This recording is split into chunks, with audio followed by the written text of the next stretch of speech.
There's a certain kind of quiet that only comes at night. The kids are in their pajamas, the dishes have been washed, and the only light in the room is the soft, flickering glow from a black and white television set in the corner. That's where it begins for many Americans who lived through the 1950s. Not with headlines, not with history books, but with the simple memory of gathering close on a warm evening, the smell of dinner still lingering in the air, and the hum of something new, something glowing, moving, speaking. Right there in your living room, it was a time when the world was beginning again. The war was over. Fathers were coming home. Mothers were hanging curtains in small new houses with white fences. And kids, well, kids were discovering a world that, for the first time in a long time, felt safe enough to dream in. Maybe you remember that feeling. The flick of a switch, the screen lighting up, a voice crackling through the speaker, laughter from a show like I Love Lucy, or the first notes of a rock and roll song that made your heart do something it hadn't done before. This wasn't just another decade. This was America, breathing again. And as the living rooms filled with light, the people inside them started to hope in small, gentle ways. A new job, a backyard, a barbecue, a sense that maybe, just maybe, things would be all right after all. Tonight, we're going back, not to the newsreels or the speeches, but to the quiet corners, the kitchen table, the drive-in diner, the baseball on the radio, the places where real life happened, slow and steady and honest, the kind of life you can almost still hear if you close your eyes. Welcome back to Sleepytown Radio. This is where we slow things down, where the nights are soft and the memories linger. Whether you're here to fall asleep, to ease a restless mind, or simply to remember, you've found the right place. In tonight's story, we'll walk through the everyday rhythms of 1950s America, from the front porch to the kitchen sink, from the laughter of a neighborhood barbecue to the stillness of a bedroom just before bedtime. It's not a perfect past, but it was real, and it was good in the ways that mattered most. So settle in, let the night be quiet, and let's take a gentle step back into a time when life moved a little slower, and the glow in the living room felt like the start of everything. He came home with his uniform folded neatly in a suitcase, his boots still dusty, his eyes a little older, and waiting for him at the train station was the girl he'd written letters to for 3 straight years, now standing there in a modest dress, holding a bouquet of daisies and blinking back tears. They didn't say much. They didn't have to, because what came next was bigger than words. That's how the post-war dream began. Not with speeches or parades, but with quiet reunions, homecomings, and the soft, unspoken promise that life was finally about to begin again. The war had taken its toll on cities, on families, on hearts. But the 1950s arrived like a deep exhale, a time to rebuild, reconnect, and reimagine what it meant to simply live. The economy, once shaky and uncertain, began to rise like the morning sun. In 1945, the gross national product sat at around $200 billion. But just 15 years later, it had soared past $500 billion. It was more than just numbers. It was a rising tide that lifted kitchen tables, filled pay envelopes, and made Sunday drives possible. A factory job, once considered modest, could now support a household. Hourly wages doubled in many places. A paycheck didn't just pay the bills. It bought bicycles for birthdays, roast beef on Sundays, and maybe even a record player for the living room. Personal income was up. Unemployment stayed low. And inflation? Barely a whisper. For the first time in a long time, the average American family felt like they were standing on solid ground. It was the birth of the American middle class, not in theory, but in practice. People who had grown up sharing bedrooms with siblings and scraping together change to buy a bottle of milk now found themselves with homes of their own, refrigerators humming in the kitchen, and cars parked out front with two-tone paint and chrome hubcaps. This new prosperity didn't arrive with flash. It arrived with modest dignity, with men rolling up their sleeves each morning and women clipping coupons from the newspaper, with the slow accumulation of things that made a house feel like a home. Curtains, dinnerware, a rug that didn't quite match the sofa, but fit just fine. It was in these ordinary upgrades, these simple comforts, that hope quietly settled in.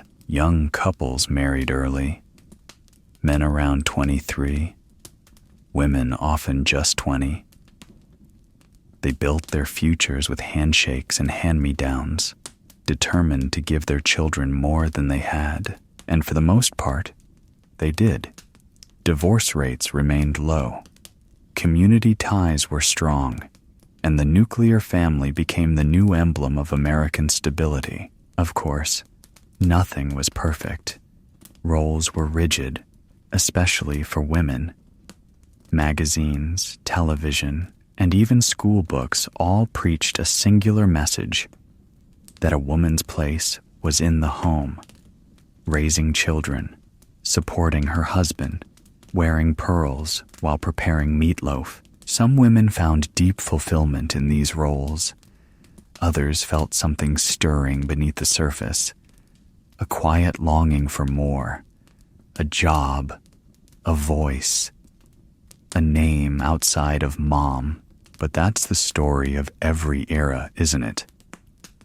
We move forward in steps, some loud, some quiet.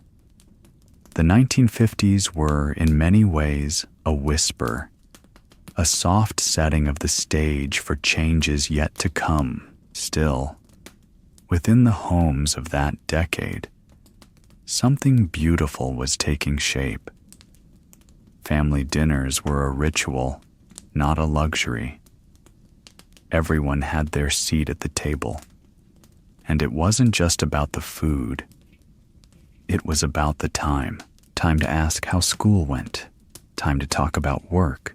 Time to laugh at the way the youngest one spilled milk again. It was connection, wrapped in meatloaf and mashed potatoes. Fathers came home on time. Mothers turned down the radio during dinner. And children listened. Mostly, there were fewer distractions, fewer screens, and more space for stories, for guidance, for that knowing glance across the table that said, "You're safe here." It was in many ways an idealized picture, but it was real too. Messy, imperfect, but built on love and effort and the shared hope that tomorrow might be just a little better than today. And outside those homes, across quiet streets and tidy neighborhoods, America was growing. Fast. Suburbs were stretching into open fields. Jobs were expanding. And the sense of, "we made it," filled the air like the smell of fresh-cut grass on a Saturday morning. The war was behind. The Depression, a fading memory. And for a while, just a little while, life felt like something you could count on. That's where we'll go next. Out the front door, into the driveways and sidewalks and winding suburban roads that became the backbone of a new kind of American life. But for now, remember this. It wasn't the paycheck, the picket fence, or even the television set that defined the 1950s. It was the feeling that, after years of darkness, the lights had finally come back on. There was a quiet kind of magic that lived inside the American home during the 1950s. It wasn't found in grand architecture or expensive furnishings. Most houses weren't large. The paint chipped here and there, the wallpaper faded in spots, and the floorboards creaked in all the familiar places. But what they held was comfort, a steady rhythm, a sense of belonging. Each day began with simple sounds, the clink of coffee spoons in ceramic mugs, the low hum of the refrigerator, the shuffle of slippers across linoleum. In the kitchen, sunlight filtered through gingham curtains, spilling across the countertop where toast was being buttered and lunchboxes packed with care. There were routines, small ones, but they meant everything. The mother, often in a house dress with an apron tied neatly at her waist, moved with gentle precision. She knew every creak in the floor, every drawer that stuck, every shelf that needed a little push. Her world was this home, and within it, she built the foundation of her family's peace. In the living room, a well-loved sofa sat beneath the window, its cushions slightly lopsided from years of Sunday naps and evening stories. Beside it stood a bookshelf, modest but proud, holding Reader's Digests, the Bible, a few novels, and maybe a child's report card or drawing tucked between pages. The radio was often playing in the background, not loudly, but just enough to feel like someone else was in the room, keeping you company. For the father, the home was a haven, a soft place to land after long hours at work. He'd arrive just in time to wash up and take his seat at the dinner table, often with the newspaper folded under one arm.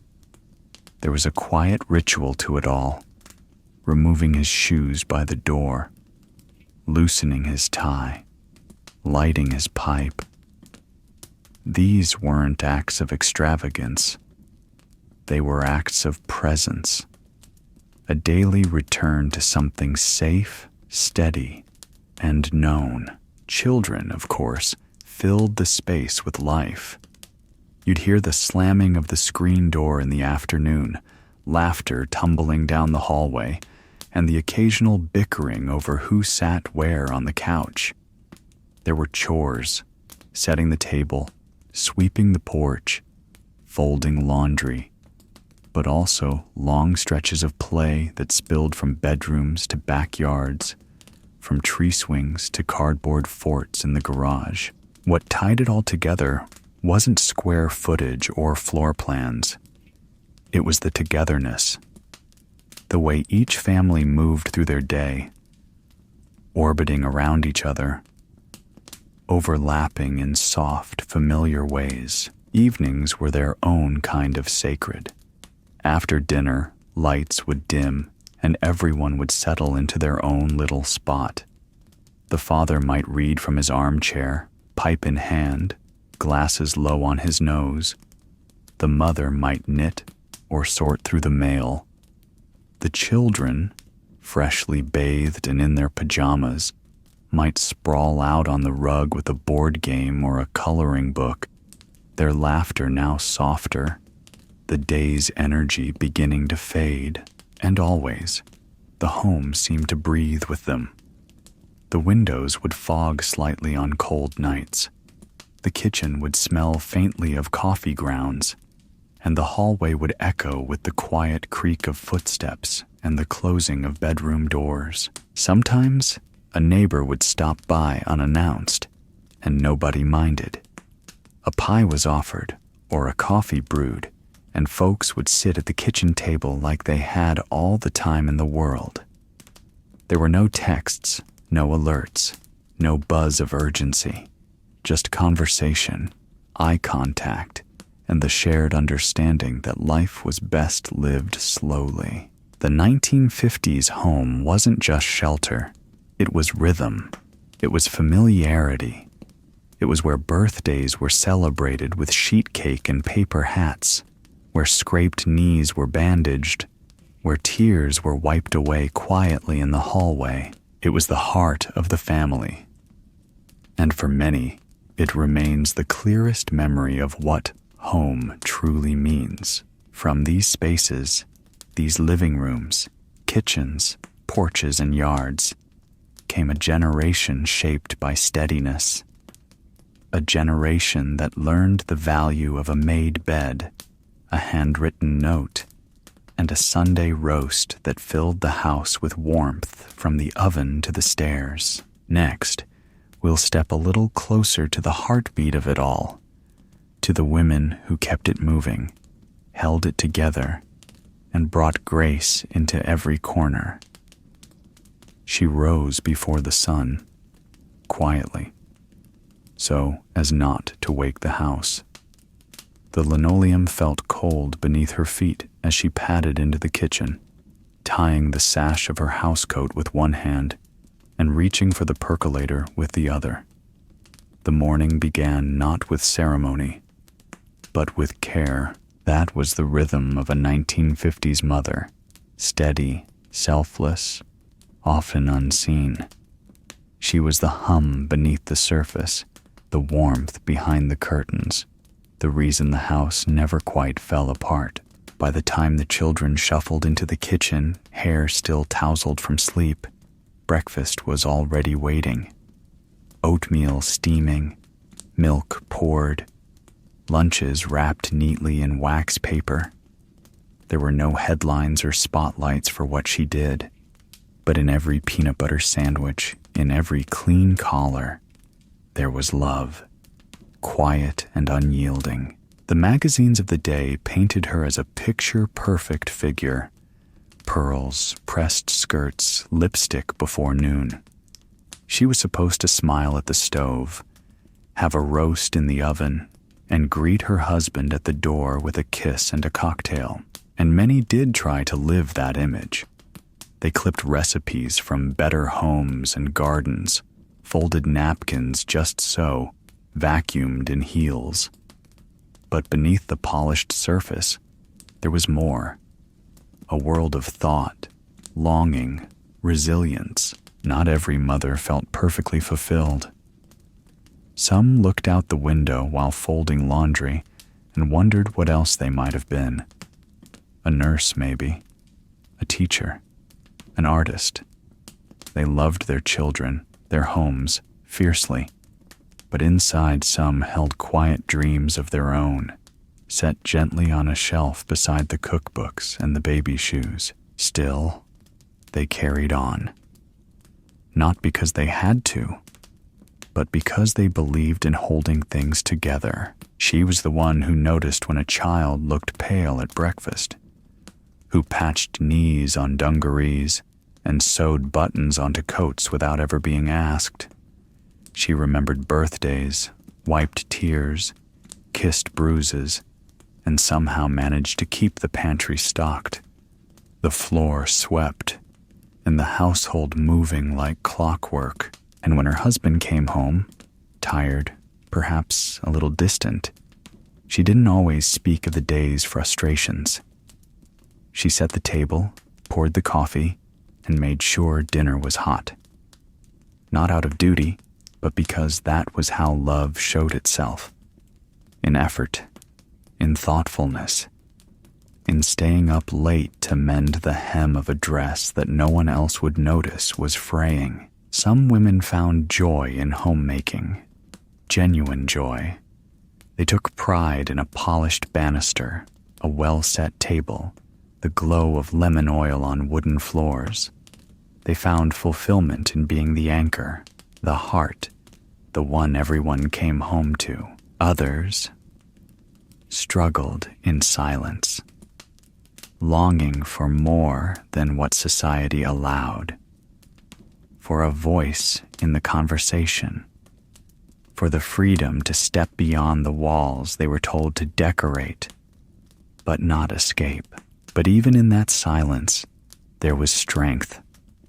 A strength that wasn't loud, but lasted. That held families steady during lean years. That comforted children when the world felt too big. That loved, without condition, from sunrise to long past bedtime. On weekends, she might find a moment to herself. A cup of tea by the window. A favorite song on the radio. A quiet hour spent writing letters or reading a novel with the corners of the pages curled just so. She didn't ask for much. She rarely complained. And if you asked her how she managed it all, she'd probably shrug and smile, say something like, "That's just what mothers do." But it was more than that. She was a quiet force. The pulse of the home. The reason birthdays were remembered, socks were matched, and little hands always knew where to reach when they needed comfort.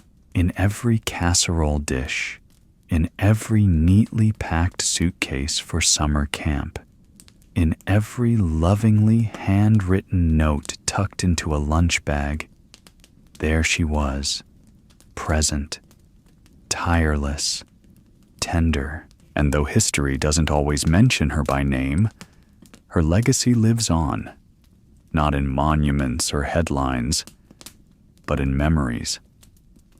In the scent of freshly baked bread, in the way a home feels safe just because someone thought to leave the porch light on, in the strength we carry, passed down through quiet acts of love. Next, we'll turn to the other pillar of that home, the father, the provider, the protector, the man who walked through the front door at 6 o'clock, hung his hat by the door, and carried the weight of the world in a briefcase that didn't always open.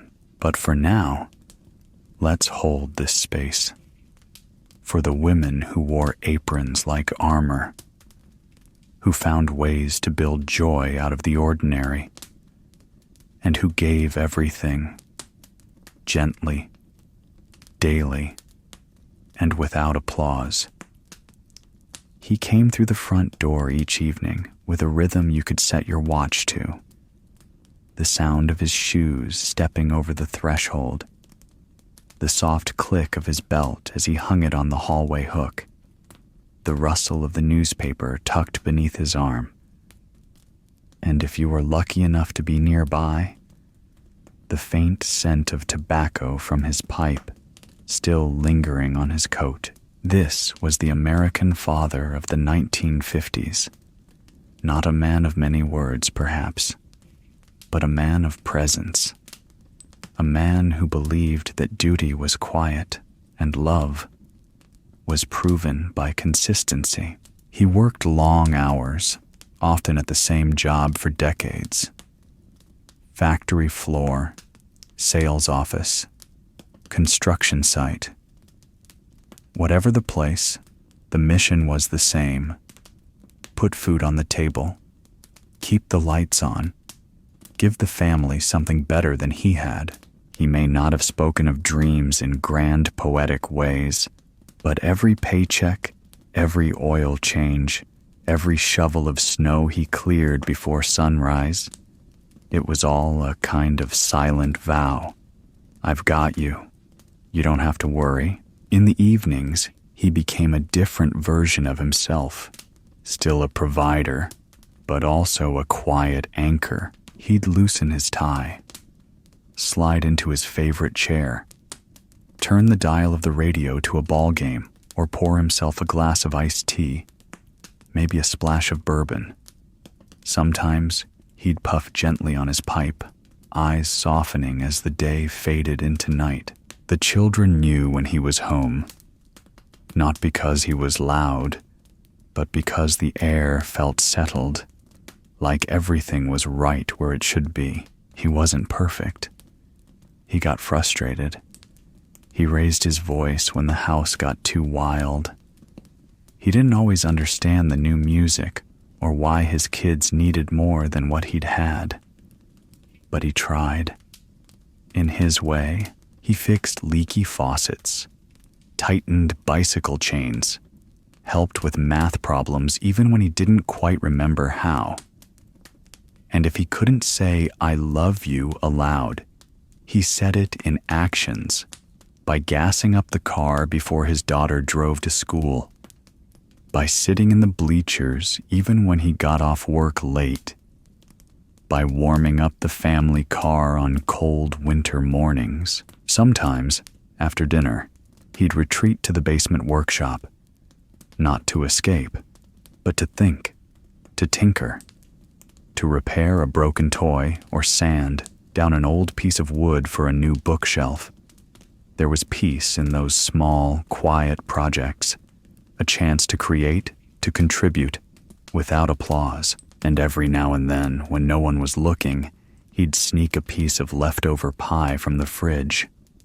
Because even the strongest shoulders carry a soft heart. In public, he was dignified, shook hands firmly, wore his hat at the proper tilt, tipped the paper boy, said sir and ma'am without thinking. At church, he stood tall next to his family. At PTA meetings, he listened, even if he didn't always speak. And at the hardware store, he seemed to know everyone by name. To his children, he was the standard, the example, the man who seemed to know how to fix anything, even if he really didn't. And when they grew older, they would remember him not for grand gestures, but for the way he turned off every light before bed, for the way he checked the locks one more time before heading upstairs, for the sound of his footsteps, steady and certain. In a world that didn't always feel that way, he carried the weight of the world, or at least the weight of his world, on shoulders that rarely complained. Because to be a father in the 1950s wasn't about being flashy. It was about being there, every day, no matter what. And while the times would eventually change and definitions of masculinity would shift, there was something noble in that quiet sense of responsibility, a dignity in showing up, in carrying the load, in being the kind of man your children could count on. As we move next into the gentle world of family dinners and calm, candlelit evenings, let's pause a moment in gratitude for the fathers who came home each night, who worked hard, who gave quietly, who loved deeply, in their own steady, unmistakable way. The day's noise always seemed to fade around supper time. Even the children, still full of energy and half dirt from playing outdoors, knew instinctively when the moment had arrived. It was time to come home, time to wash up, straighten one's collar, and take a seat at the table. In the 1950s, the dinner table wasn't just where food was served. It was where the family reunited after scattering to their separate corners of the day. It was the heartbeat of the home, dependable, steady, and warm. The table itself didn't have to be fancy. Maybe it had a few scratches on its legs, or a stubborn wobble if you leaned too far left. But it held everything that mattered. Plates handed down through generations, napkins carefully folded by hand, a bowl of mashed potatoes steaming in the middle, meatloaf or pot roast or chicken fried just right, and always a vegetable, even if the kids tried to hide it under their dinner rolls. The mother, still wearing her apron and a soft smile, moved gracefully around the table. She served with care, like a quiet conductor orchestrating the evening. The father, recently home from work, had already washed his hands, changed into a fresh shirt, and now sat at the head of the table, buttering his bread and listening to the soft rhythm of forks and spoons. For a few sacred minutes, everything slowed down. Conversation came in gentle waves. How was school today? Did the new neighbor stop by? The car needs a tune-up, but the garage down the street is running a good deal this week. Simple things, important things. Sometimes the family laughed about something the baby said, or how Uncle Joe fell asleep on the porch again. Other times, it was quiet, not a silence of discomfort, but of belonging, of knowing you didn't need to say much to be seen and loved. The radio played faintly in the next room, a crooner's voice drifting through the air like a lullaby. Occasionally, the evening news would murmur from a small tabletop unit, its volume turned low to let the meal lead. And then there were the sounds you don't forget. The gentle clink of silverware against plates, the fizz of soda being poured into tall glasses, the creak of a chair as someone leaned back to tell a story, the faint hum of the refrigerator in the background. These were the evenings that shaped a generation, not because they were filled with excitement, but because they were filled with consistency, love, and a kind of reverence for ordinary things. After the plates were cleared and the dishes began to soak in warm suds, the night continued, softly. Maybe someone turned on the television and the family gathered around, finding their favorite seats like it was second nature. Dad in his recliner, kids on the floor with pillows, Mom knitting quietly by the lamp. The screen glowed, casting its light on faces young and old, a shared experience, a shared moment. Sometimes it was I Love Lucy. Sometimes it was the evening ball game, voices rising with each swing of the bat. And sometimes it was simply background, as family members dozed, read, or finished their homework nearby. On other evenings, they played board games instead. Checkers, Monopoly, Scrabble. A card table might be pulled out, and someone would keep score with an old pencil stub on the back of an envelope. There were no smartphones buzzing, no screens to scroll, just the comforting sounds of a home settling in for the night. The occasional laughter, the whistle of a kettle, the rustle of the evening newspaper as it was folded one last time. Outside, the world turned a shade darker. Porch lights flicked on. Crickets began their nightly serenade. And somewhere in the distance, a train rumbled past, faint but familiar. Inside, bedtime routines slowly began. Children were bathed, pajamas pulled over sun-kissed skin, teeth brushed with sleepy yawns.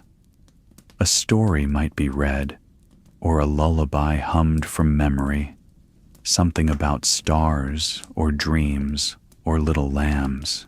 And in the final hour of the evening, the house took on a softness. Curtains drawn, lights dimmed. A single lamp left on in the living room, casting a golden glow that said, "We're safe. We're home." By then, the dishes had been dried and put away. The family dog had found his spot on the rug, and the day had exhaled, fully and finally, as we move next into the quiet morning promise of the suburbs. White fences, green lawns, and the soft click of bicycle spokes. Let us carry with us the spirit of those gentle evenings, not loud, not grand, but unforgettable. Moments where love was served in ladles, passed with dinner rolls and settled into the heart like a warm meal at the end of a long day. There's a hush to the suburbs that doesn't exist in the city. Not silence exactly, more like a softness, a stillness in the air that settles gently on the rooftops and lawns before the world fully wakes. In the early morning light of a 1950s suburb, everything seemed just calm. The sun would peek over rows of nearly identical houses, casting a gentle gold across manicured front yards and white picket fences. There was no honking, no shouting from street corners, no vendors pushing carts along crowded avenues. Instead, there were the creaks of back doors opening, the low hum of a lawn sprinkler ticking rhythmically, the clatter of a milkman's bottles being placed on the front porch. Inside those homes, the day was slowly beginning. A father might be tying his necktie while the scent of percolating coffee filled the kitchen. A mother, already in her housecoat, packing school lunches and humming to the quiet music of the kitchen radio. Children stirred upstairs, rubbing their eyes, the sound of a distant cartoon theme drifting from a small black and white TV left on in the living room. Out front, the sidewalks were wide and empty. The mailman hadn't come yet. The school bus was still 10 minutes away. And for just a little while, the neighborhood belonged to the breeze and to the promise of another ordinary day. There was a deep comfort in the rhythm of these mornings, a sense of safety in knowing the routines would unfold just as they had the day before. Sprinklers would turn off. Screen doors would bang softly as kids raced outside. The aroma of toast and bacon would drift out through kitchen windows left open just a crack, and soon enough, the streets would come to life. But never too loud, never too fast. Suburban life in the 1950s wasn't about excitement. It was about peace. It was about space. Space to breathe, to grow, to feel like your family had a little corner of the world all your own. And for many families, it was the first time they'd had that. A backyard to play catch-in, a garage to store your tools and park the car, a driveway wide enough to wash the Buick on a Sunday morning. It was the dream made real, not flashy, not extravagant, but steady. A home that looked just like your neighbor's and yet felt entirely yours. A house with a mailbox you could decorate at Christmas, a flag you could raise on the 4th of July, and bushes you could trim yourself with pride. The quiet wasn't empty. It was meaningful. It gave room for slow moments to blossom. Mornings where mothers stood with coffee cups in hand, watching their children ride bikes up and down the block. No helmets, no schedules, just the sound of laughter and wheels over pavement. It gave fathers a moment to read the paper before heading out, nodding to the man across the street doing the same thing. A small wave, a shared understanding, a world in sync. There was a quiet dignity to it all. Clotheslines gently swaying with fresh laundry. The smell of cut grass still clinging to the soles of bare feet. The occasional dog barking at a passing car, then settling down to nap under the porch. Even the sky seemed bigger in the suburbs. Fewer wires overhead. More room to see the clouds roll by. More space to imagine, not just for children, but for parents too. And in that space, dreams took root. Small ones mostly. A new fence this summer, maybe a rose bush out front. But they mattered.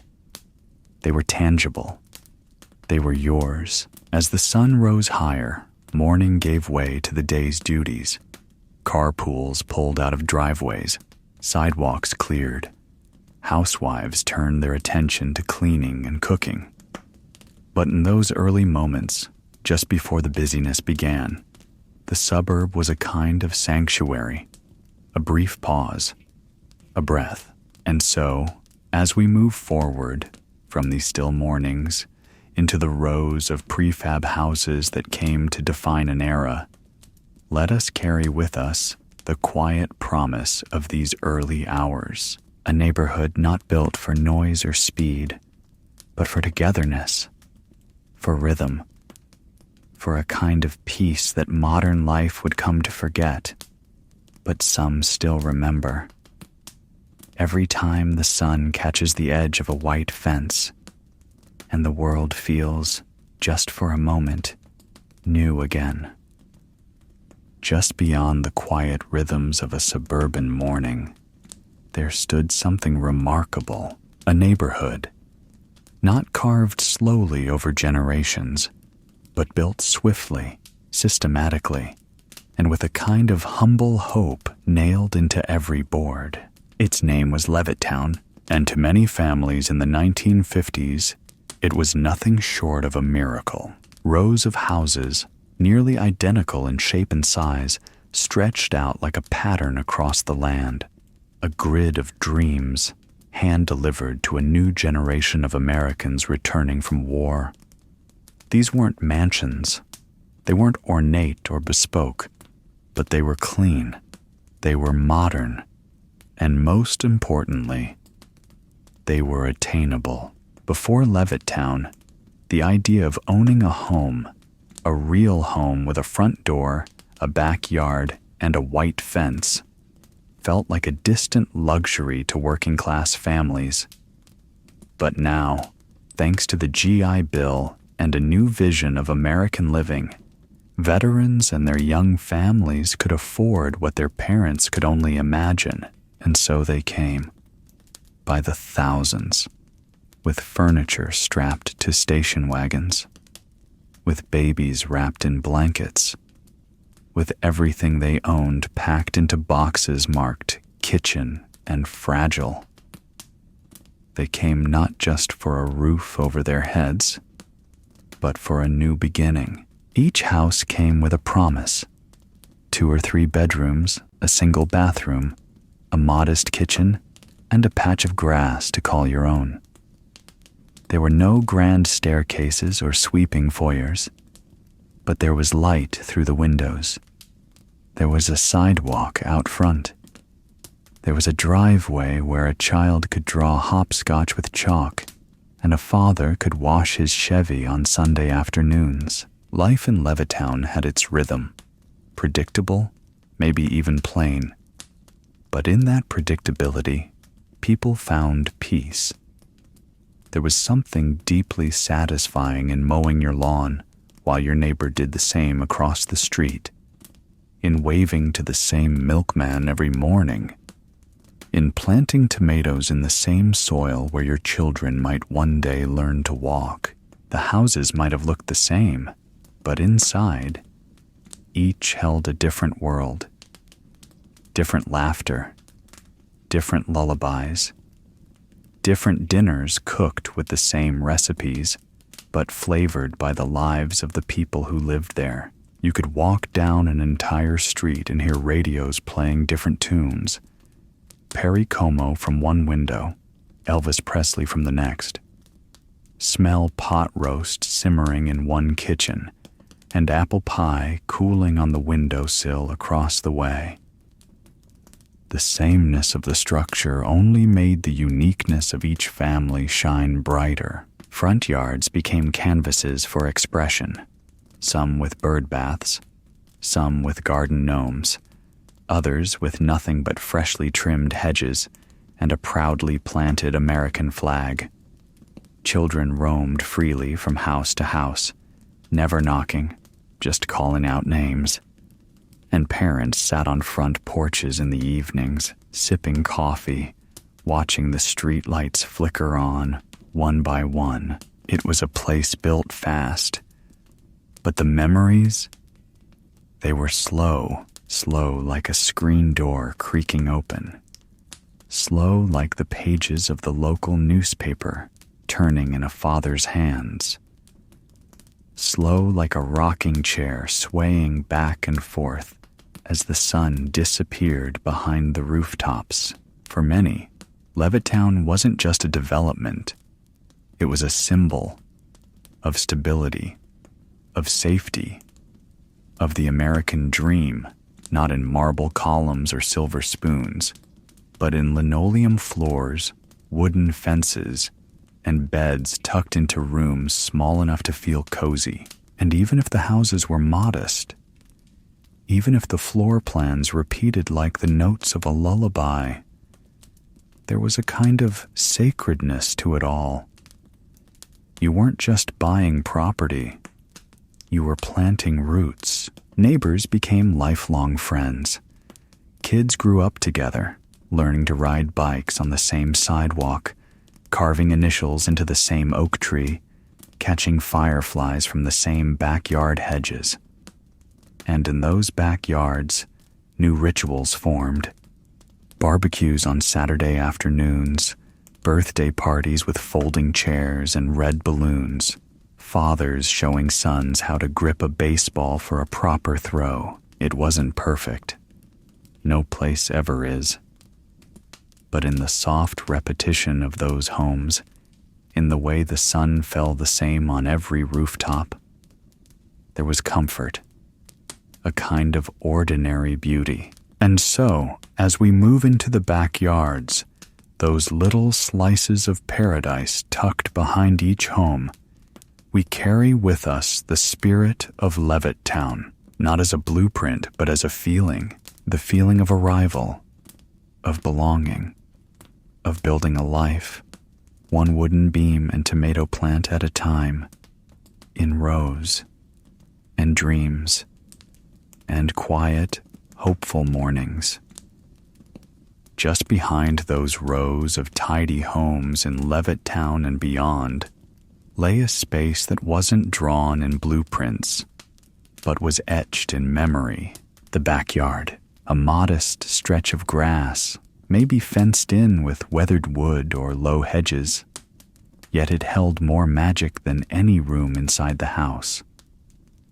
It was where life slowed down and opened up, where the scent of grilled hamburgers mingled with fresh-cut grass and the chatter of cicadas, where summer had a sound, a rhythm, a warmth that wrapped around you like the afternoon sun.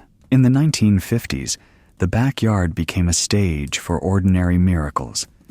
There was the hum of a charcoal grill, those old round-top Webers that looked like something out of science fiction, sending smoky tendrils into the sky. There were lawn chairs, aluminum-framed with striped nylon straps that creaked when you leaned back into them. There were paper plates balanced on laps and condensation rolling down the sides of root beer bottles. On Saturday afternoons, it seemed every house on the block lit up with the smell of barbecue. Fathers stood at their grills like weekend warriors, tongs in hand, watching flames lick the edges of pork chops and hot dogs, their brows sweaty, their aprons smudged, but their faces calm, focused, content. Mothers brought out bowls of potato salad, deviled eggs, and fruit punch mixed in a glass pitcher. They set folding tables with checkered cloths and paper napkins fluttering in the breeze. Even the smallest child knew not to run through the middle of the setup unless they wanted a sharp "watch it" and a trail of giggles. The backyard was where laughter echoed the loudest. Children tumbled through sprinklers and swimsuits 2 sizes too big.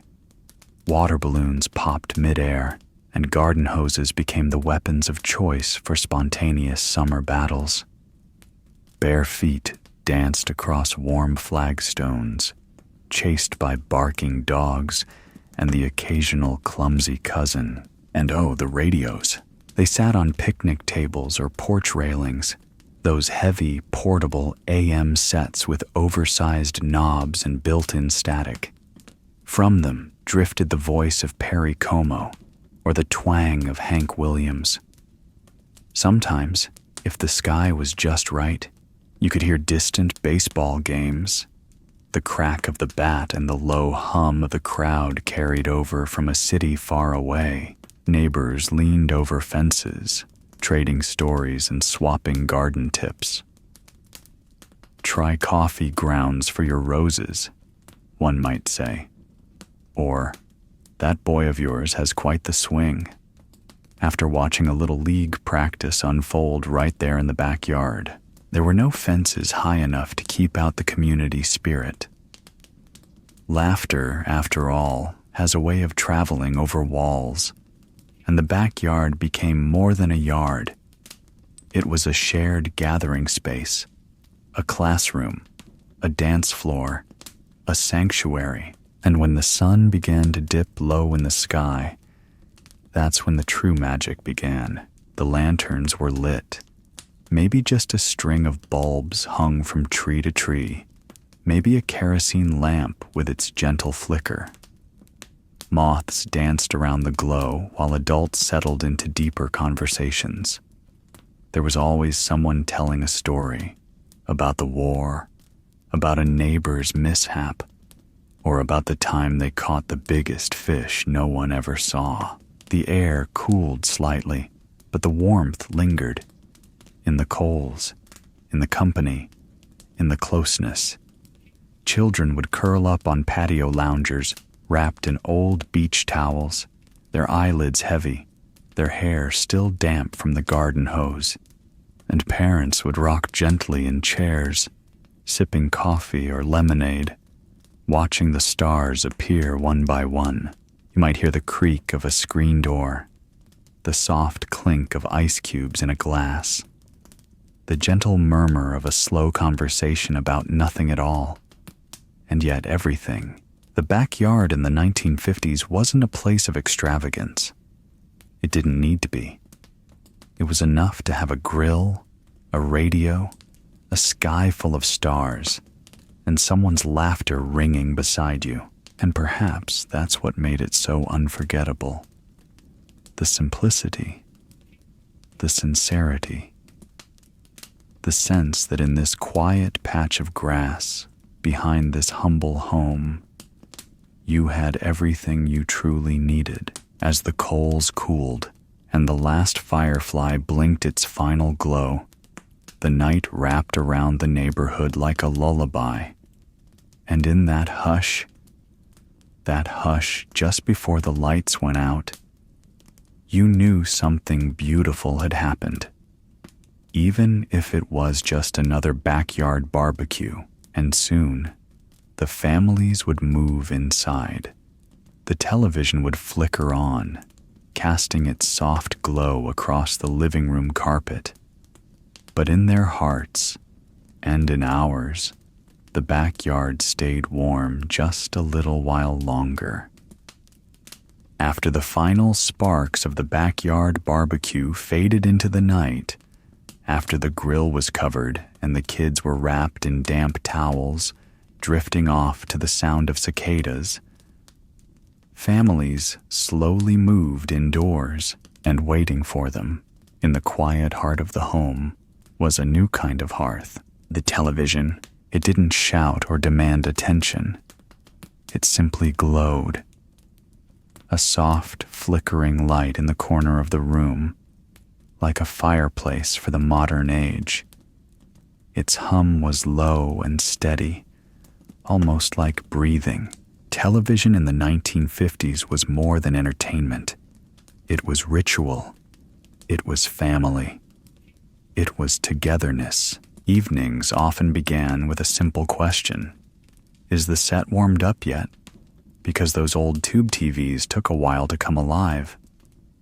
First, a faint whine, then a flicker, and finally, the picture would bloom into view. Grainy, black and white, with a charm all its own. Families would gather around, some on couches, others on the floor with pillows under their chins. Dad might have a pipe in hand, reading the TV guide between programs.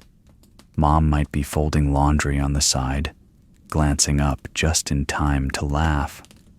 The kids, wide-eyed, still sticky from popsicles, would inch closer and closer to the screen until they were gently reminded, not too close now. The shows were simple, but they held magic. There was I Love Lucy, with her timeless antics and perfect comedic timing. A woman who could make an entire room laugh without saying a word. There was The Honeymooners, and Ralph's booming voice from a tiny Brooklyn apartment that somehow felt familiar, even in suburbia. And Leave It to Beaver, soft-spoken lessons wrapped in the daily life of an American boy. As pure and comforting as a glass of milk, each episode brought a familiar rhythm. The opening theme song, the laughter that followed, and the gentle fade out into silence. It wasn't just watching, it was belonging. You knew what would happen, and yet you watched again anyway, because there was something peaceful about knowing how a story would end. Television became a window to the world, but more than that, it became a mirror, a reflection of family life, of small misunderstandings, of tender reconciliations. And when those scenes played out in soft grayscale, something inside the living room felt softer too. The room would be mostly dark, except for that gentle glow dancing across the walls. It painted faces in black and white, cast shadows on ceilings, and gave the night a kind of hush that only television could provide. And in that shared hush, families felt close. Not every family was perfect. Arguments still happened. Bills piled up.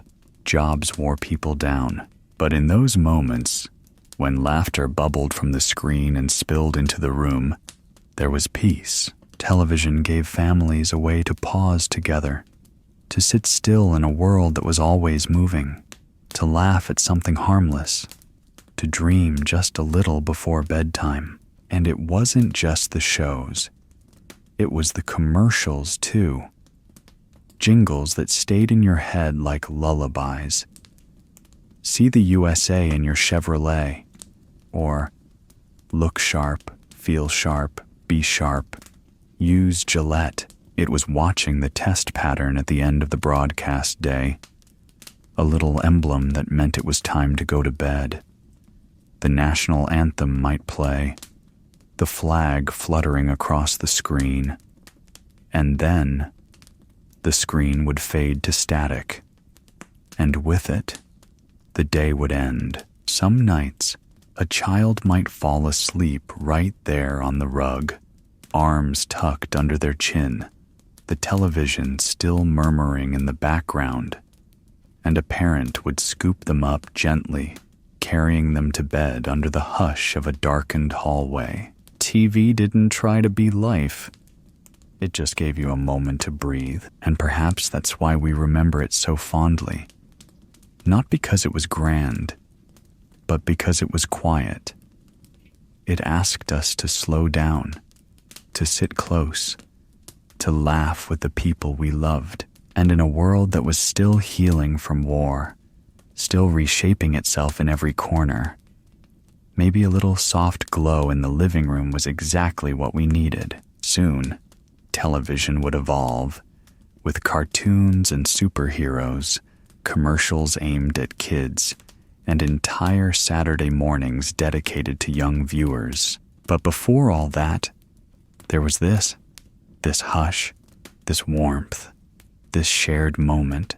And as the screen dimmed to black and the final credits rolled, the quiet of the night took hold once more. Tomorrow would bring more shows, more laughter, more life. But for now, the house was still. The glow had faded, and the story, for this evening, was complete. And then, as the family shows ended and grown-ups turned to their crossword puzzles or quiet books, there was a little shift in energy. The kids would lean forward, their eyes would widen, because it was time. Their time. Children's television in the 1950s wasn't just something to watch. It was a portal, a magic window into adventure, laughter, and wonder. The moment that cowboy marionette appeared on screen, Howdy Doody, with his wide grin and bright red hair, a child's world lit up. It didn't matter that the strings showed or that the sets were simple. What mattered was the joy, the feeling that someone, somewhere, had made a whole show just for them. Hey kids, what time is it? It's Howdy Doody time! The chant echoed through living rooms across America, from tiny apartments in city blocks to modest homes on suburban streets. Children sat cross-legged, glued to the screen. Some wore cowboy hats or held little plastic six-shooters in their laps. Others clutched stuffed animals, their faces glowing in the flicker of the black and white picture. There was Buffalo Bob, Clarabelle the Clown, and Dilly Dally, each with a voice, a story, and a spark of silly magic. And when Howdy wasn't on, there was always the Mickey Mouse Club. That opening song, "Who's the leader of the club that's made for you and me?" was more than catchy. It was belonging. It was knowing that, for half an hour each weekday, you were part of something special. The Mouseketeers danced and sang in their iconic ears, each with a smile that seemed to beam right into the viewer's heart. They weren't just performers. They were friends. Friends who never forgot your name. Then came the superheroes. The adventures of Superman. That moment when George Reeves appeared in his cape and tights, standing proudly with hands on his hips. Well, the room would go still. Boys held their breath. Girls smiled with wonder. Some might even sneak a towel around their necks like a cape, ready to leap from the sofa the moment the episode ended. Look, up in the sky. It's a bird. It's a plane. No, it's Superman. For many kids, Superman wasn't just a hero. He was a promise that good would win, that courage mattered, and that maybe, just maybe, you could fly too, if you believed hard enough. Each program had its own magic. Some were funny, some were fantastical, but all of them shared something deeper, a kind of innocence that was uniquely 1950s. There were no flashy effects, no rapid cuts or blaring music, just simple storytelling, gentle humor, and a sense that the world, despite all its challenges, was, at its core, a kind place. Parents might have sat nearby, half listening while clipping coupons or mending a hem, but they watched too, in their own quiet way. Because even the grown-ups, who had seen war and hardship not too long ago, couldn't help but smile when Howdy waved or Mickey tipped his cap. And for the children, these shows became rituals. Come home from school, wash your hands, grab a snack, maybe graham crackers and milk, then sit down in your favorite spot, a worn chair, the family rug, maybe even right in front of the set, just close enough to feel part of the show. They'd laugh. They'd gasp. Sometimes they'd talk back to the screen, and when the credits rolled and the music faded, they'd carry the feeling with them. Upstairs, into pajamas, under warm covers. The final sound of the day might be the closing theme of their favorite show, or the hush of the TV powering off with a soft click. Outside, the summer air was still warm. A breeze might flutter the curtains. But in their beds, with images of clowns, cowboys, and caped heroes dancing behind their eyes, children drifted off into dreams of flying, dreams of saving the day, dreams of belonging to something a little bigger than themselves. And even now, decades later, you can ask someone who grew up in that era, do you remember Howdy Doody, the Mouseketeers, Superman? And watch as a soft smile forms. Watch as their eyes travel far away, to a room with wood-paneled walls, a rabbit-eared TV in the corner, and a child's world unfolding through that glowing screen. Because in those shows, we saw who we wanted to be, and for just a little while, we believed we already were. After the cartoons faded to static, and the superhero capes were folded beside sleepy beds, a different kind of magic began to rise. It came not from the glowing television set, but from the humble radio sitting on the counter, or perched in the family den, or nestled on the nightstand beside a teenager's record player. It began as a faint beat, a rhythm that pulsed quietly beneath the sounds of ordinary life. But soon, it grew louder, more urgent, more alive. Rock and roll had arrived. At first, it was the whisper of rebellion, a twitch in the foot, a tap on the kitchen floor. Parents didn't quite understand it, and maybe they weren't supposed to. Because this wasn't music made for sitting politely or reading quietly by the fire. This was music that made you move, that made your heart race a little faster, and made you feel young. The voice of Elvis Presley drifted from the speakers like a spark, that unmistakable tone, part croon, part cry, part conversation. It slid under your skin and stayed there. You ain't nothing but a hound dog. Those lyrics didn't need to be profound. They just needed to be felt. And they were. By teenagers lying on the floor with their feet against the wall. By young couples parked at drive-ins, hands brushing nervously. By boys working on old bikes in the garage, and girls scribbling lyrics in notebooks decorated with stars and hearts. There was Chuck Berry, with his lightning-fast fingers and winking smile, and Buddy Holly, whose horn-rimmed glasses didn't hide his charm. There was Little Richard, full of fire, and Jerry Lee Lewis, pounding out joy on the piano. This was the sound of a new generation finding its voice. The beat was different, looser, wilder, and for many it felt like freedom. Freedom from war memories their parents rarely spoke of. Freedom from curfews and dress codes.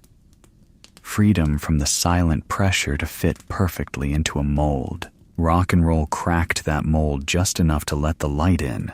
You'd see it at school dances, gymnasiums strung with streamers and glittering lights, as someone spun a 45 on a portable turntable. Bobby socks scuffed the floor, hair slicked back or curled just right. Boys fumbling with steps, girls giggling behind their hands. You'd see it in record shops downtown, rows of glossy albums lined up like promises, teenagers flipping through them like treasure maps, searching for the next sound that would say what they couldn't quite put into words. And you'd hear it at home, drifting down the hallway from a bedroom with the door just barely cracked, the volume turned low enough to not bother Dad, but loud enough to feel alive. It was more than just music. It was a pulse, a steady drumbeat that said, "We're here, we matter, we have something to say." For parents, the sound could be jarring. It was louder than Bing Crosby. It didn't always follow the rules, but even they, on occasion, would tap a finger on the steering wheel or smile at the way their child danced barefoot in the living room, because despite the noise, despite the worry, there was something undeniably joyful in the way it filled the air. It brought color to a black and white world, energy to a quiet room. And for many kids in the 1950s, it brought the first real taste of independence. No longer just passengers in the lives of their parents, they had a rhythm of their own. Sometimes it was playful, sometimes it was raw, but it was theirs, and that mattered. Years later, some of those records would skip, some radios would break, but the feeling, that feeling of hearing a brand new sound for the very first time, it stayed. Ask someone who was there. They might not remember the lyrics, but they'll remember the way the room felt when that song came on, the way their heart picked up pace, the way the air seemed to shimmer. Because in those few short minutes, they weren't just listening to music.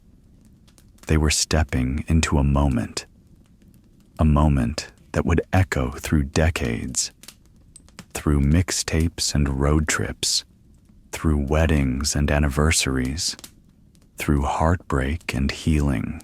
And as the sun set behind a row of suburban houses, as the kitchen lights dimmed and the night turned still, that music kept playing. Somewhere in the distance, a teenage radio hummed softly behind a cracked window. Elvis whispered.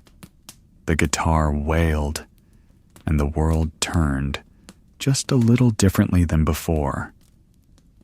After the fire of rock and roll had swept through teenage bedrooms and drive-in lots, the house itself would settle once more into its slower, familiar rhythm. And in the heart of the home, past the swinging door, past the scent of lemon cleaner and warm cinnamon, there sat a quiet companion, the kitchen radio.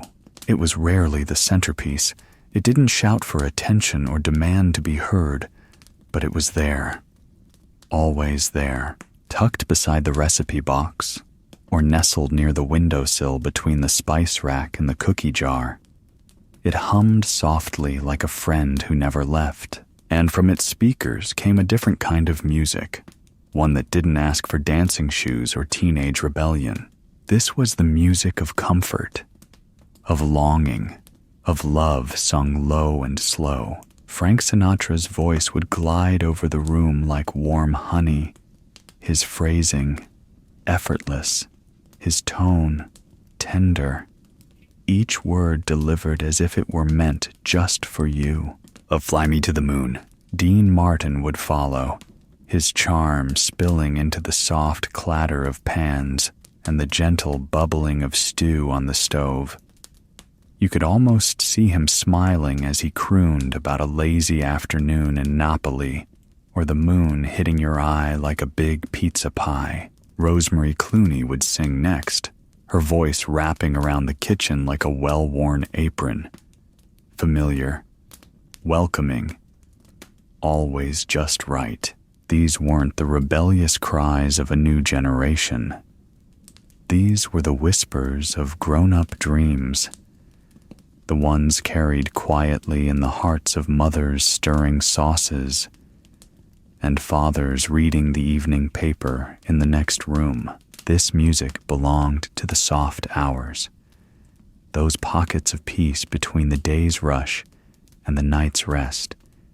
It belonged to the act of caring, of setting the table just so, of folding laundry with fragrant warmth, of listening to a song not because it was popular, but because it understood you.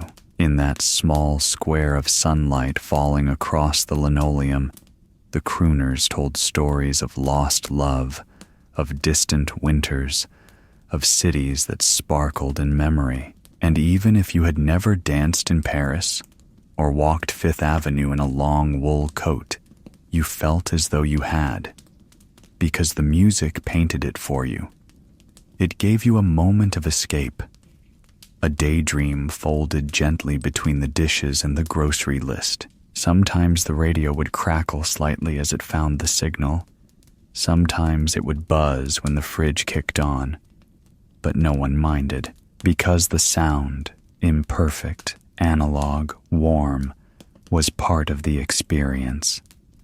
It was real. It belonged to that space, that hour, that life. And for the children sitting at the kitchen table with homework spread out before them, those voices became background companions. They didn't always understand the lyrics, but the mood. Oh, they felt the mood. It was safe. It was home. Mothers, often the first to rise and the last to sleep, found a kind of quiet company in those melodies. As they chopped vegetables, as they wiped counters, as they stole 5 minutes with a cup of coffee and stared out the window. The music spoke to them in ways no one else did. It reminded them of first dates, of dances held in armories during the war, of letters folded and kept in drawers. It reminded them of who they'd been and who they still were, beneath the apron, beyond the routine. For many families, that kitchen radio played nearly all day. It ushered in the morning with the weather report and a tune from Nat King Cole. It guided the afternoon with Perry Como's velvet tones, and by evening, it whispered the news while something simmered on the back burner. And then, sometimes, just sometimes, a child would look up from coloring books or mashed potatoes and hum along. Those moments, fleeting, tender, unspoken, wove the threads of togetherness tighter than words ever could. It didn't matter if the walls were modest or if the countertops showed their age. That little kitchen, with its soft glow and ever-present hum, was the heartbeat of the home, and music was the breath between the beats. Even now, if you close your eyes, you might hear it. Not just the songs, but the way they mingled with life itself, the scrape of a spoon in a mixing bowl, the faint giggle of a child in the next room, the creak of a cabinet door, and beneath it all, Sinatra, Clooney, Martin, singing not at you, but for you. That was the beauty of it, the intimacy, the ease. And as the last note of a love song faded and the smell of dinner filled the house, you could almost feel the day turning gently toward night. The dishes would be cleared, the lights would dim, and maybe, just maybe, a drive to the new burger stand was in order.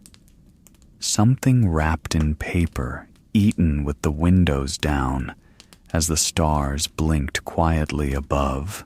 But that, of course, is a story for next. After dinner was cleared, after the last notes of Rosemary Clooney faded into the soft hush of the evening, there came a moment, a pause, where the day hung loosely, and the night was still deciding what it wanted to be. And in that space, sometimes, just sometimes, someone would say the magic words. How about a burger? Eyes would light up. Shoes would be slipped on. The car keys would jingle. Because in the 1950s, a simple drive to the local hamburger stand wasn't just about food. It was an event. Fast food was still new then. Novel, exciting. Not something you grabbed while rushing to a meeting, but something you looked forward to. Something wrapped in wax paper, handed to you through a window by a smiling teenager in a paper hat. It wasn't fancy, but it felt like freedom. There was something undeniably thrilling about driving up to a neon-lit building, the scent of sizzling beef meeting you before the car had even come to a full stop. The signs were cheerful. The menus were simple. Burgers, fries, shakes. That was all you needed. White Castle had already been around since the 1920s, but in the 50s, it became more than just a place to eat. It became a symbol of modern convenience, of uniformity, of knowing that wherever you were, you could count on that same little square burger to taste just the way you remembered it. Then came Burger Chef, Geno's, and others like them, springing up with red and white tile walls, chrome counters, and parking lots that filled with families, teenagers, and first dates. And oh, the cars, long, low-slung Chevys and Fords, convertibles with the tops down, windows rolled halfway, radios humming softly in the background.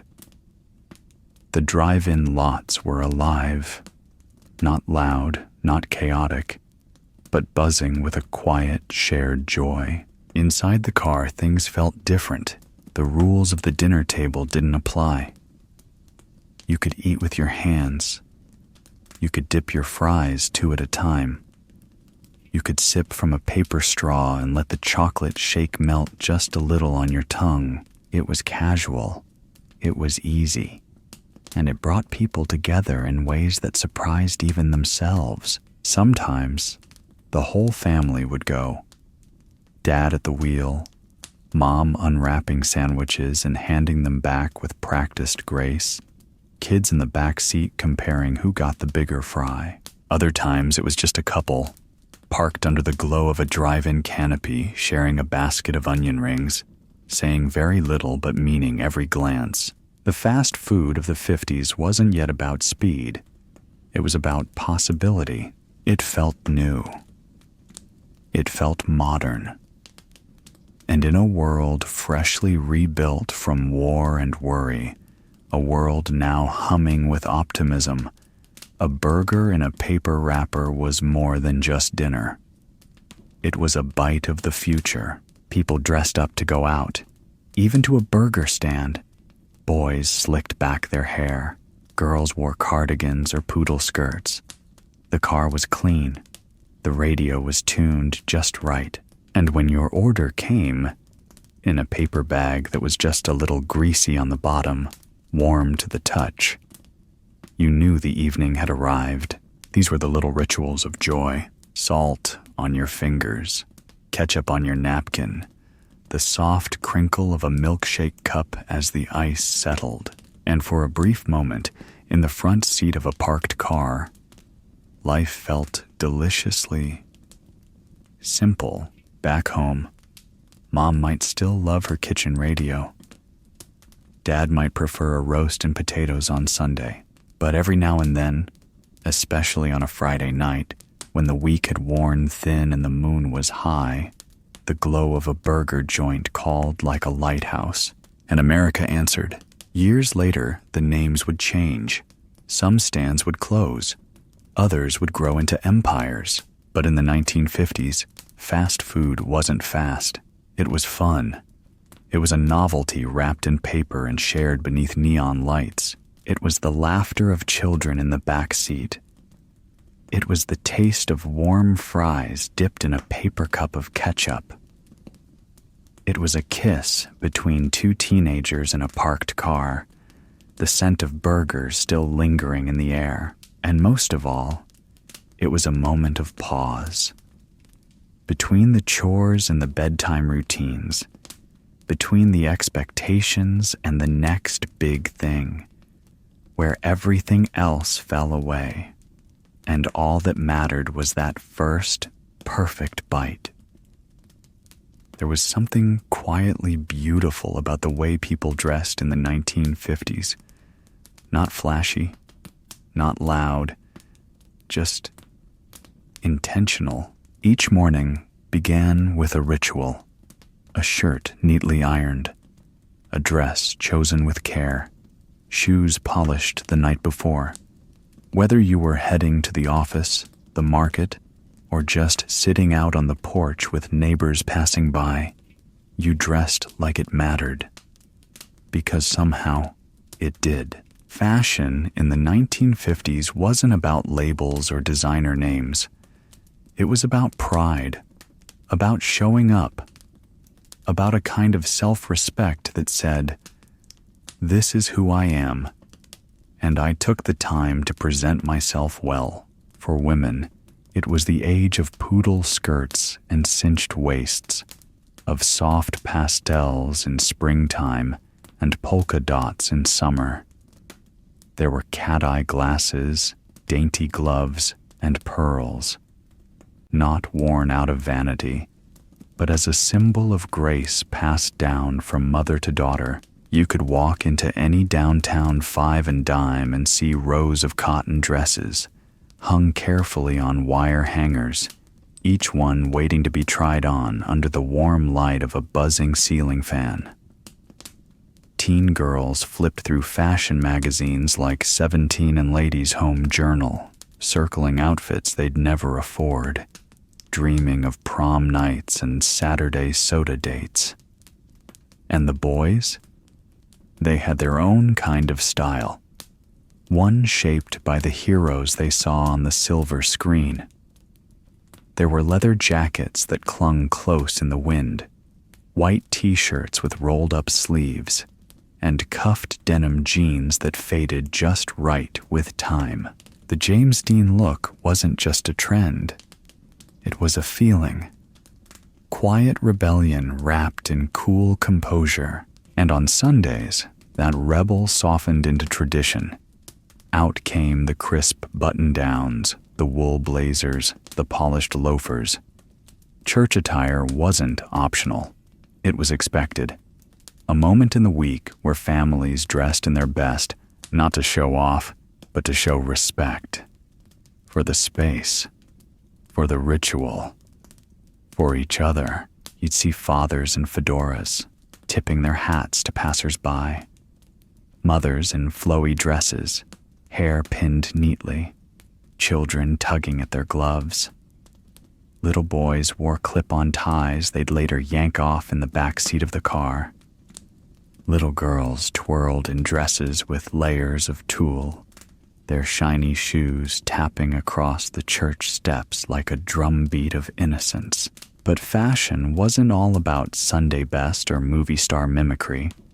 In many ways, it was practical, durable, built to last. Aprons were worn in the kitchen and carried the scent of biscuits and Sunday roast. Work boots scuffed by long days at the factory. School shoes passed down from older siblings, resoled, reshined, and ready to go.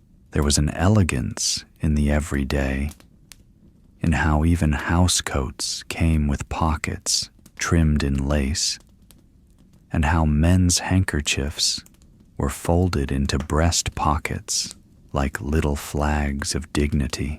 Even swimsuits told a story. High-waisted two-pieces and halter tops for women, modest by today's standards, but glamorous in their time. Striped trunks and terry cloth robes for the boys. You'd spot them lined up at the local pool or lounging on the grass by the lake, freckles glowing, sun hats shading quiet laughter. Clothing spoke of seasons, too. Wool coats with big buttons in winter, pastel cardigans in spring, crisp cotton dresses in summer, and in fall, the return of brown leather shoes and thick socks, the kind you'd wear while raking leaves or walking to school through crunchy sidewalks covered in gold. In every closet, there was a story, a graduation suit, a wedding dress, carefully sealed in a box, a letterman's jacket with patches worn soft from years of teenage pride. Even the closets themselves had a smell, cedar-lined, a little musty, filled with whispers of the past. If you closed your eyes in one of those closets, you could almost hear your parents dressing for a night out, hear the soft clink of a belt buckle or the spritz of a favorite cologne. Looking back, it wasn't just what people wore, it was how they wore it. The posture, the presence, the pride. No one rushed out the door in sweatpants or looked like they just rolled out of bed. There was a dignity, even in the simplest outfit. And somehow, that dignity made everyday life feel just a bit more special. From aprons dusted in flour to school shoes lined up at the door, from satin gloves to varsity jackets, the fashion of the 1950s wasn't just about trends. It was about identity, about care, about the quiet power of showing up in the world as your best self, not to impress, but to express. And as the 1950s folded into the decades ahead, with hemlines rising and dress codes loosening, that sense of style left its mark. Even now, we remember it. The pictures in old albums, the dresses hanging in attic closets, the scent of old perfume on a scarf you thought you lost. All of it still lives somewhere, tucked gently between memory and meaning, just like everything else from that golden time. It was never really about the clothes. It was about the spirit inside them. There was a certain magic to the movies in the 1950s, a quiet kind of wonder that didn't shout, but whispered. It wasn't just what played on the silver screen. It was the whole ritual of it. The smell of buttered popcorn, the hush that fell over the crowd when the lights dimmed, the flicker of the projector, and the way the screen seemed to glow like it held a secret meant only for you. In towns big and small, movie theaters were more than just entertainment. They were windows to other worlds. For many families, Saturday night meant piling into the car, driving down familiar streets under a sky full of stars, and stepping into a place where anything felt possible. Inside, the theater was often simple: red velvet seats, a sticky floor here and there, and a faint draft that reminded you to keep your coat buttoned. But once the film started, once the opening credits rolled, it didn't matter. You were gone, swept away into stories of love, adventure, mystery, and laughter. Names like Marilyn Monroe, James Dean, Audrey Hepburn, and Cary Grant weren't just actors. They were icons, larger than life and yet somehow familiar. There was something about their presence on screen that made the world feel a little more beautiful, a little more dramatic, a little more romantic. Kids waited eagerly for the next Disney animated feature or the latest sci-fi thriller.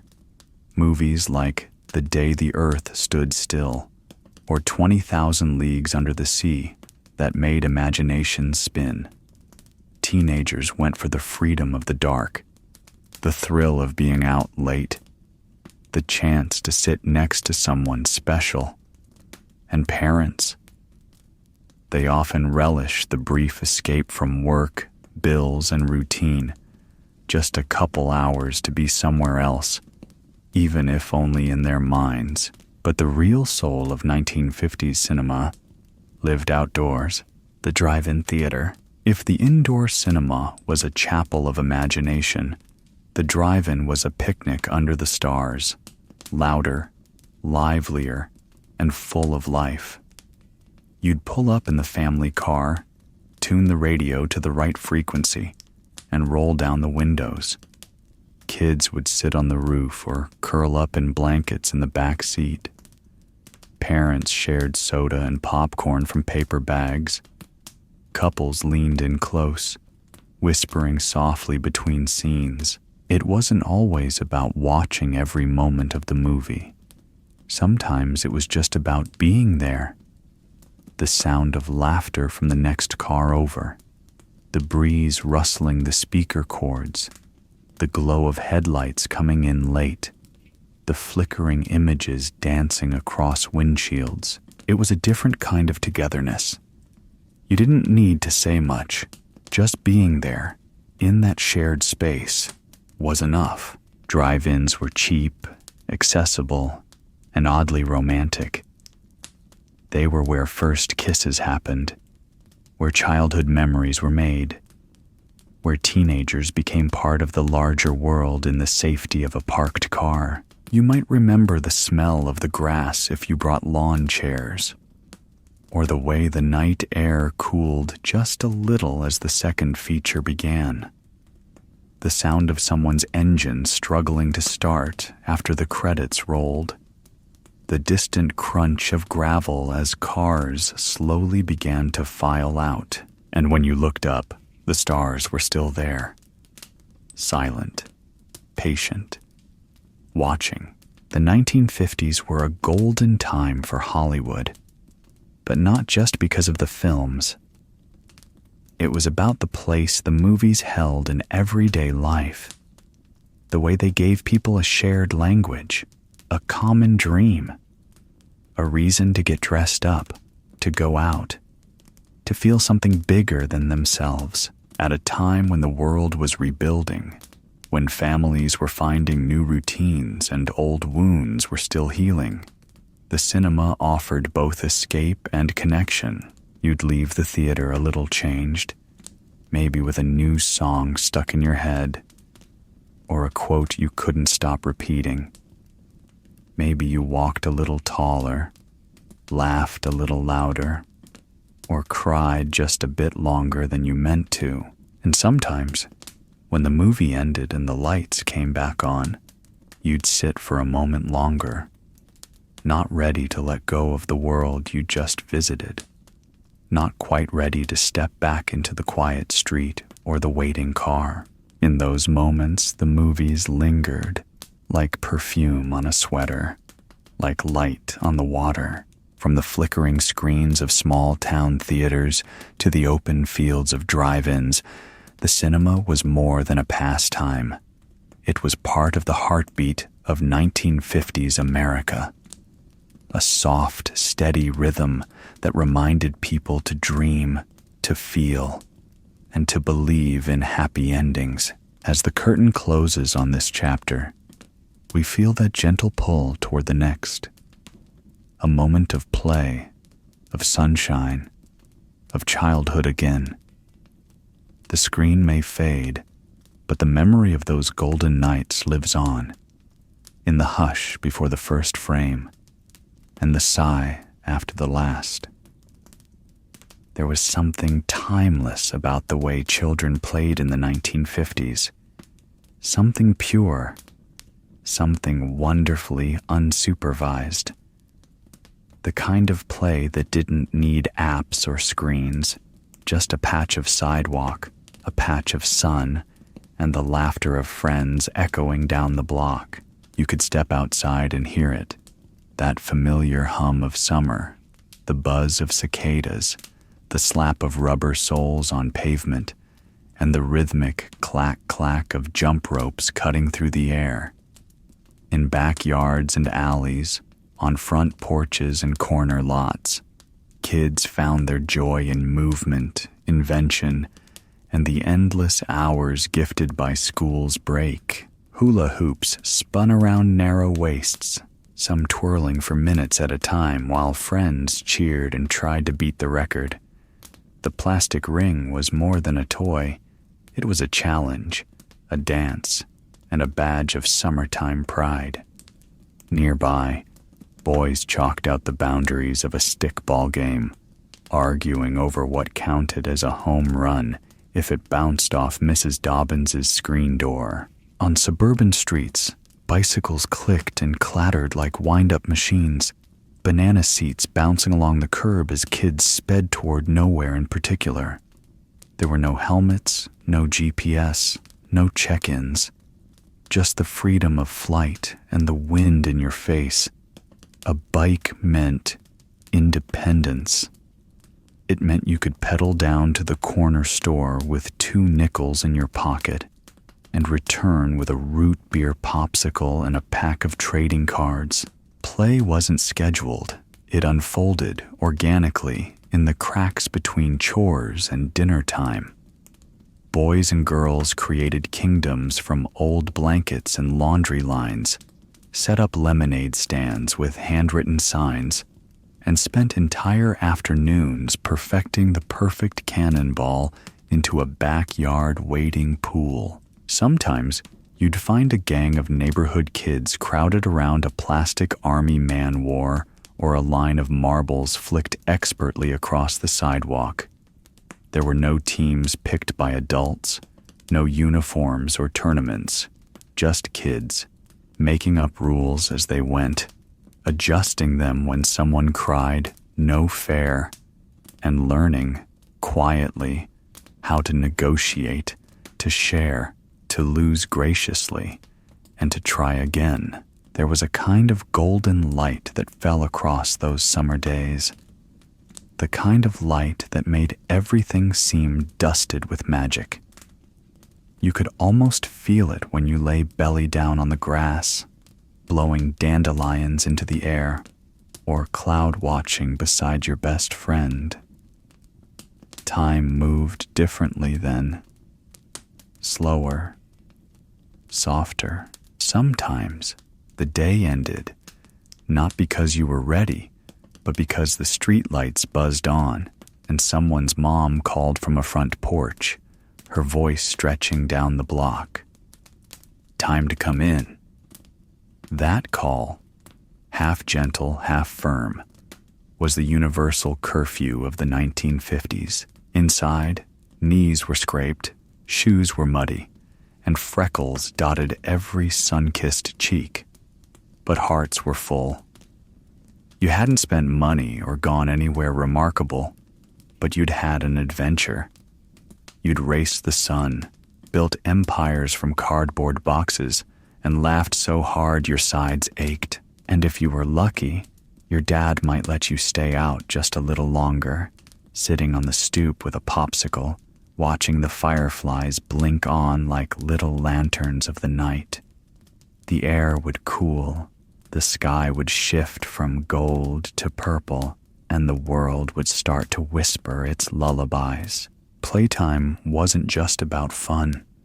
It was how a generation learned the world. It was where kids discovered fairness, imagination, bravery, and kindness, where they scraped their knees and learned how to get back up, where the rules weren't written, but understood. A look, a nod, a shout of do-over was all it took to reset and begin again. In those long summers, boredom was just the beginning of creativity, and every empty yard, every quiet driveway, every dusty lot behind the gas station held the potential for something wonderful. So when people say the 1950s were a simpler time, maybe what they really mean is this: the most extraordinary parts of life happened in the most ordinary places, in laughter shared on a porch step, in games that faded only with the light, in the soft glow of childhood friendship that, even now, decades later, still lingers quietly in memory. And as we turn toward the next part of our journey, toward baseball games on the radio and heroes with legendary swings, let us carry that golden glow with us, the glow of endless summers and the joyful spirit of play. There was something sacred about the way America gathered around sports in the 1950s. It wasn't loud or chaotic, not like the stadiums we see now with flashing lights and screaming crowds. No, back then, it was quieter, more intimate. A boy in a white undershirt sitting on a back porch tuning the radio knob until the static gave way to the voice of a play-by-play announcer. A father under the hood of a car, pausing with grease on his hands just to catch the score. A mother folding laundry in the kitchen while the World Series echoed softly from the living room. It was a time when sports lived not just in arenas, but in the corners of American life. Baseball, of course, was king.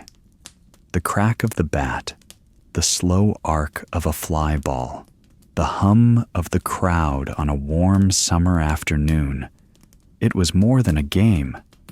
It was ritual. It was rhythm. It was American. children idolized players the way they might look up at a movie star or a war hero. Mickey Mantle wasn't just a slugger for the Yankees. He was every boy's dream of greatness. Yogi Berra, with his wit and quiet strength, felt like someone you could trust. Jackie Robinson, having broken the color barrier just a few years before, wasn't just a ball player. He was living history in motion in barbershops, corner stores, and gas stations. Folks would gather to talk stats, trades, and unforgettable plays. Each conversation carried with reverence, as if discussing old family stories. But for many kids, the magic happened far from the ballpark. It happened in backyards, empty lots, and neighborhood streets where chalk lines became base paths, and a broomstick was good enough for a bat. Gloves were shared, balls were scuffed, and home plate could be anything from a rock to a folded-up shirt. There were no coaches, no sponsors, no rules beyond fairness. And yet, those were the games they remembered most. "Batter up," one would shout, while another crouched behind an imaginary catcher. And as the sun dipped low behind the rooftops, laughter and shouts echoed through quiet suburban lanes until mothers leaned out the screen door, calling everyone in for dinner. And it wasn't just baseball. On Saturday mornings, neighborhood kids raced through dewy grass to set up makeshift football fields. A pair of sneakers served as goalposts, and an old leather ball, worn soft from use, was all they needed. They played until their fingers were numb or their cheeks glowed red from the cold. In summer, they ran barefoot, dodging sprinklers and chasing dreams under the bluest skies. And always, the radio played nearby. Radios were everywhere in the 1950s. In kitchens, garages, porches, and glove compartments. They hummed with the sound of sports, jazz, or the latest news. But during a big game, everything else seemed to fade. Fathers would adjust the antenna with precision, like tuning a delicate instrument. Sons sat cross-legged on the floor, listening so closely it felt like they were right there in the bleachers, popcorn in hand. The announcer's voice, calm, steady, slightly grainy, became the soundtrack of 1,000 summer days. Some towns had their own local heroes, high school quarterbacks, little league stars, or track runners who made the front page of the town paper. These weren't celebrities in the modern sense. They were familiar, reachable, part of the neighborhood. You might see them mowing the lawn next door, or working a shift at the soda fountain on weekends.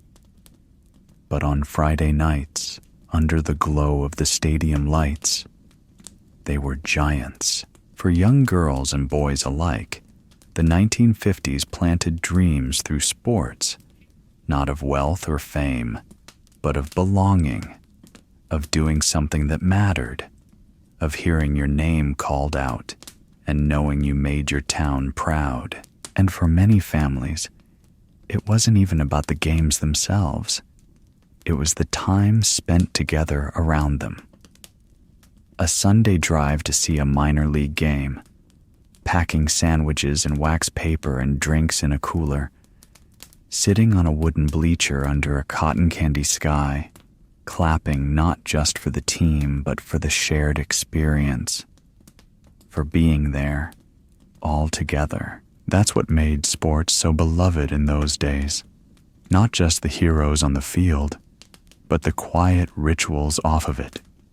The games played with scuffed-up balls and hopeful hearts. The radios that carried every pitch, every pass, every cheer. The shared silence between father and son, listening. the giggles of children racing home after one last inning before dark, the next chapter in this American story would bring change. New players, new rules, and a faster world. But in the 1950s, sports weren't about winning or losing. They were about wonder, about connection, about dreaming just a little bigger than the front yard would allow. And sometimes that was enough. The 1950s were an era of both wonder and restraint, of stepping boldly into the future while holding tightly to the comforts of the past. In homes across America, that balance played out quietly, day after day. It was a time when the shine of modernity began to peek into kitchens, living rooms, and garages, but always with one foot still firmly planted in the familiar. Take, for instance, the gentle hum of a refrigerator. It was a marvel, really. No more blocks of ice to manage, no more rushing to the market each day. Just open the door, and there it was. Milk in a glass bottle, butter in a paper-wrapped block, maybe a slice of leftover meatloaf from the night before. A small miracle, tucked inside the corner of the kitchen, and nearby, often standing proudly on the counter, sat the toaster. Sleek, chrome, futuristic. With the push of a lever, it turned humble slices of white bread into golden, crisp comforts, sometimes slathered in butter, sometimes topped with jelly. Even the sound it made, click, then pop, became part of the household rhythm. Vacuum cleaners rolled over shag rugs with a low mechanical purr, while rotary telephones waited patiently on hallway tables, their curled cords dangling like question marks. Televisions now flickered in more homes than not, their antennae reaching skyward, drawing down glimpses of another world. A president's speech, a game show, a Western drama that turned your living room into a dusty frontier. Yes, the machines had arrived. They were symbols of progress, shiny, promising, full of hope. But they never quite stole the spotlight. Because even as gadgets and gizmos entered American homes, something older and quieter still guided the rhythm of each day. People still sat on front porches as the sun slipped behind the trees, waving to neighbors they knew by name. Kids still rode their bikes until dusk, their voices echoing down sleepy cul-de-sacs. Chores were still handwritten on lined paper. Laundry still hung on lines to dry in the summer breeze. And families, real families, still gathered each evening, not just to eat, but to connect, to breathe, to be. There was something deliberate about life then, slower, more grounded. Even the future came at a gentler pace. Newspapers were delivered to doorsteps with a familiar thud, their inky headlines offering windows into the wider world. Some told of rockets and astronauts, dreams reaching skyward. Others shared news of factories expanding, highways being laid, and cities stretching farther than ever before. It felt like America was growing up, but not too fast, not yet. Beneath all the progress, the polished appliances, the modern fashion, the blossoming suburbs, there lived a quiet devotion to simplicity. It was in the way a father whittled wood on the porch after supper, in the way a mother folded dish towels with care, in the way a boy collected bottle caps in a cigar box, or a girl pressed flowers between pages of an old Sears catalog.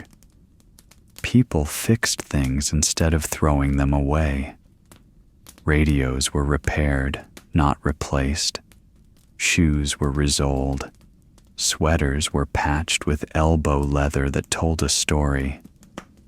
there was a respect for the things you owned, a certain reverence for their place in your life, and more than things, there was a reverence for people.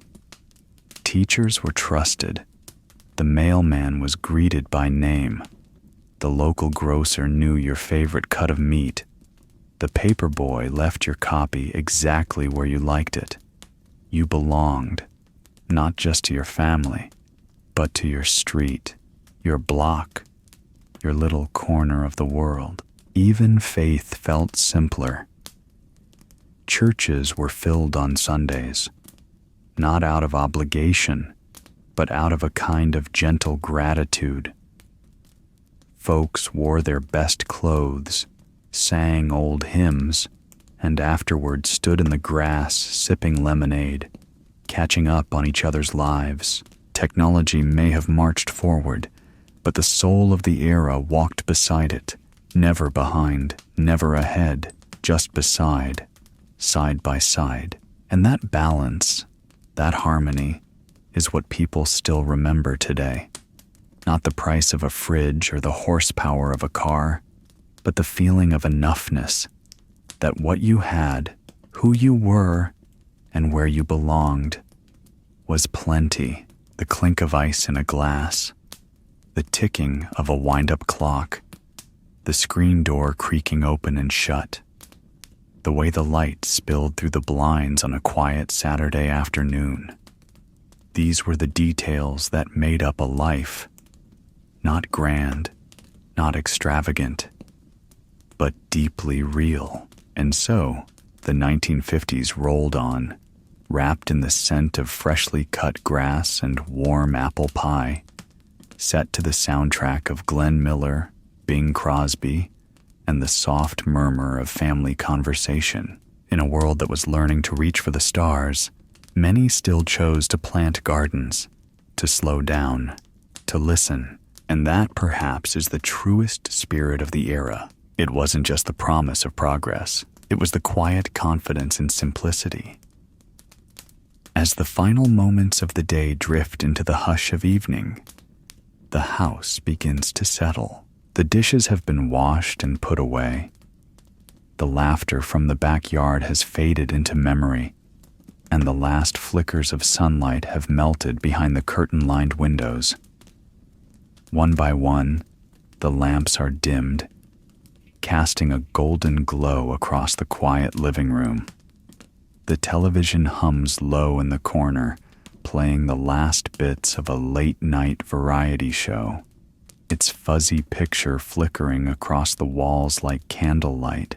The ceiling fan turns lazily above. It doesn't hum loudly. It sighs, really. A steady, gentle rhythm, like a lullaby whispered into the bones of the house. And there, curled up on the overstuffed couch beneath a crocheted afghan, a child sleeps soundly, his little socks still half tucked into his feet, a toy fire truck resting on the rug below. The mother pauses in the doorway. She doesn't say a word. She doesn't need to. Her hand lingers on the light switch for just a moment longer than usual, as if reluctant to let go of this day, this ordinary, lovely, fleeting day. Then, with a quiet click, she turns the lamp off, leaving only the soft shimmer of the television screen to light the room. From the kitchen, a slow ticking clock marks time like a heartbeat. Tick, tick, tick. Not in a rush, not eager to move on, just present. Outside, the world is wrapped in the stillness of a summer night. The screen door creaks gently in the breeze. Somewhere down the street, a neighbor's porch light is still on. You can hear the sound of a radio playing faintly from someone's open window. Maybe a ball game recap, maybe a slow jazz number. And in the distance, the hum of crickets weaves through the air like thread through fabric. stitching night to memory.